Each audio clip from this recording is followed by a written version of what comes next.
नाज़रीन, मुल्क में फ़ी तोला सोना फिर महंगा हो गया। पाकिस्तान 1 तोला सोने की कीमत में 1000 रुपये का इजाफा हो गया है।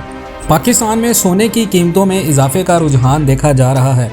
नाज़रीन, ज्वेलर्स एसोसिएशन के मुताबिक 1000 रुपये इजाफे के बाद फ़ी तोला सोना 2,07,300 रुपये पर आ चुका है।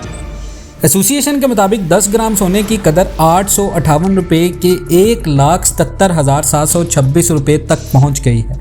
इसके अलावा आलमी मार्केट में $7 सस्ता होकर सोना फ़ी औंस $1,982 का हो चुका है और ये मज़ीद महंगा होगा। नाज़रीन, 2021 में सोना खरीदने वालों को फ़ायदा हुआ और 2023 में सोना खरीदने वाले भी फ़ायदे में हैं। अभी के लिए सरमायाकारी तौर सोना इस्तेमाल हो रहा है। लोगों ने सोने से लाखों रुपए कमा लिए हैं। इतनी जल्दी सोना कभी नीचे नहीं आएगा। नाज़रीन, अगर आप गोल्ड से मुतल्लिक मालूमाती वीडियोस देखना चाहते हैं तो हमारे इस channel Pakistan and world TV को सब्सक्राइब करें। मिलते हैं नेक्स्ट वीडियोस में, तब तक के लिए अल्लाह हाफिज़।